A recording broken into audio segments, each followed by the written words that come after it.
You're watching your local news leader. This is WCIA 3 News at 5. He did breathe significant amount of smoke in and had to be taken to the hospital. A Champaign firefighter is recovering in the hospital after breathing in toxins during a house fire, but the chief says he is getting better. Good evening, I'm McLeod Hageman. And I'm Jennifer Roscoe. The homeowner lost everything in that fire yesterday. It happened on Flora Drive off of Springfield Avenue. WCIA 3, Sarah Lehman is with us. And Sarah, you talked to the fire chief today to get an update on how the firefighter's doing. Yeah, Fire Chief Gary Ludwig said that's why it was important to call that second alarm fire. Back to you. All right, Sarah, thank you. And it wasn't the only second alarm fire the Champaign department worked yesterday. The other happened between North Neal Street near Garwood last night. Champaign firefighters battled that fire for more than 5 hours. They say the way the home was built let the fire spread from one floor to another. The fire department says everybody inside did make it out of the home, but the house is a total loss. We'll have more on how they fought the fire and why it took hours to get it out. That's coming up for you at 6. 2 police officers have received awards by the Illinois Fraternal Order of Police. Champaign officer Jeffrey Creel received the Valor Award, and U of I officer John Wright received the Fraternalism Award in Champaign yesterday. They were recognized for their roles during and following the May 19th shooting last year that left Officer Chris Oberheim dead. Officer Creel was shot twice in the chest and once in the arm, but still managed to fire back at the suspect who died. Officer John Wright took an unpaid day off and delivered coffee and breakfast to every agency investigating the shooting. Police arrested a Champaign teenager in connection to a murder last year. They got a call about a shooting on Halloween near West Bradley Avenue and North County Fair Drive. Police saw several cars leaving the scene, and 20-year-old Brendan Kelly had been shot. Now, he was taken to the hospital and died from his injuries. Earlier today, they arrested 17-year-old Tony Brock for murder in Savoy. Police are still investigating that shooting. And we have an update on a man facing attempted murder charges in Forsyth. It happened at Hickory Point Terrace Wednesday morning. The Macon County Sheriff's Office says 40-year-old Carson Haygood beat up 3 women with his hands and feet. Haygood was arraigned today on 3 counts of attempted murder, and he will undergo a mental exam ahead of the next hearing on March 2nd. The women who were attacked, who lived with Haygood at the same facility, have serious injuries. If Haygood is found mentally unfit, he would instead be sent to a facility to get treatments. Every year, more women travel to Illinois to get an abortion. WCIA 3 Scarlett O'Hara took a closer look at those numbers. Scarlett, what can you tell us? Jennifer, those women are coming from states with stricter abortion laws. There was a nearly 29% increase in them coming here for an abortion. Numbers from state public health show more than 9,000 women total came from out of state. But it would not affect Illinois, and that's because of the Reproductive Health Act that protects abortion rights regardless of a Supreme Court ruling. All right, Scarlett, thank you. Well, schools could be sending fewer students home to quarantine. Students and staff members exposed at school but already had the virus in the past 3 months will not have to stay home or get tested. They're no longer considered close contacts unless they show symptoms. This comes directly from the State Department of Health. Fully vaccinated students without symptoms are also exempt from quarantine or testing following an exposure. A spokesperson for IDPH confirms this guidance is in line with the CDC.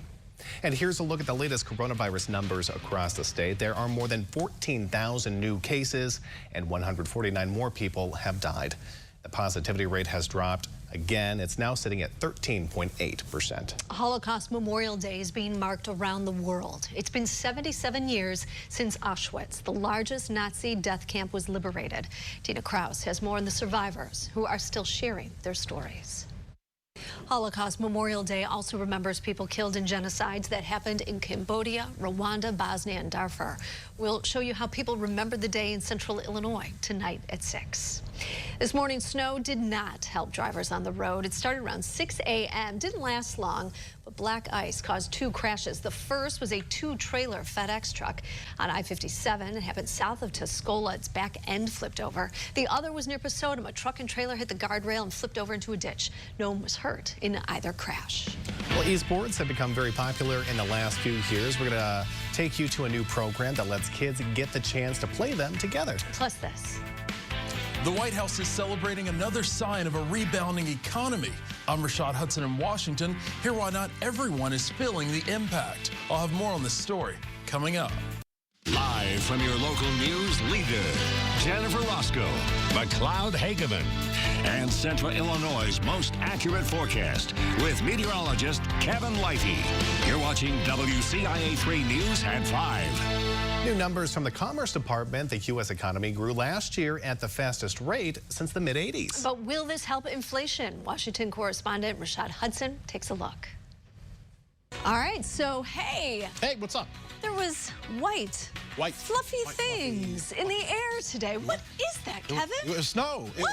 It was our snowiest day of the season. Crazy. And isn't it gone already at this point? It's pretty much melted away. It's still hanging, you know, on some grassy surfaces and whatnot, but half an inch. We're up to 1.5. Okay, there we go. 1.5. No shovel needed. We may do it again tomorrow, okay? That's the thing. Another round of morning snow.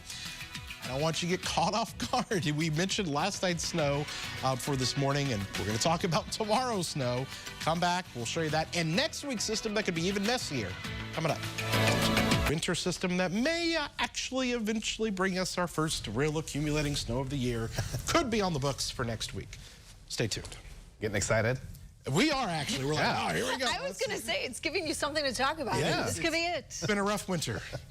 Most weather people just like, hey, it's cold. Not hey, much it's to cold. talk about. Yeah. All right, thanks. Tonight's Bright Spot, triple the fun, people. This sent in by Heidi. This is Trixie, Jax, and Nora. And, okay, I love this. They're Chiweenies. Yes. Do you know what a Chiweenie is? Yeah, Chihuahua and a wiener dog. They're cute. I love it. Dachshund Chihuahua mixes. Jax and Nora are rescues. Of course, we want to see your pictures and video. You can email us or send them on Facebook. We will have a post at the top of our page to share what you're seeing. We're going to have a look at today's top stories ahead. Plus, video games are as popular as ever. We'll take you to a new program offered for those who play esports. This is WCIA 3 News, your local news leader.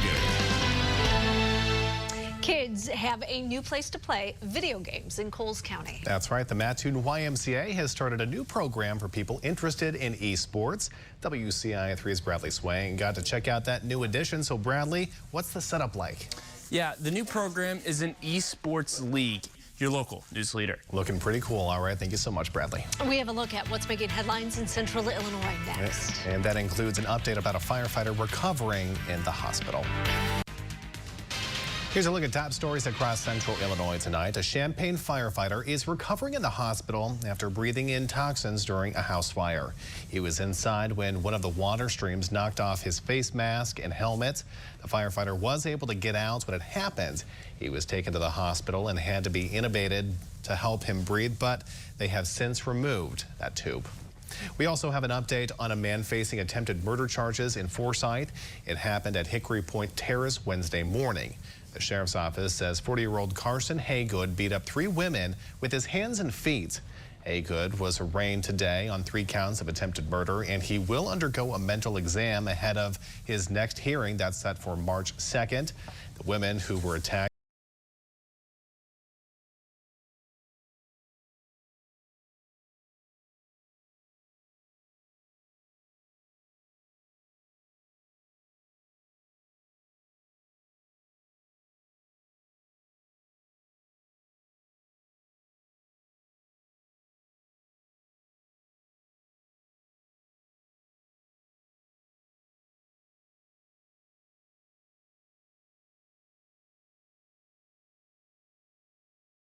More cold air tonight. Temperatures are only going to top around 23 tomorrow. We could also see another round of light snow early on your Friday morning. Now, things clear out and the weekend looks great. Even Monday, you're going to start the week and say, hey, 41 on a Monday and sunny. We're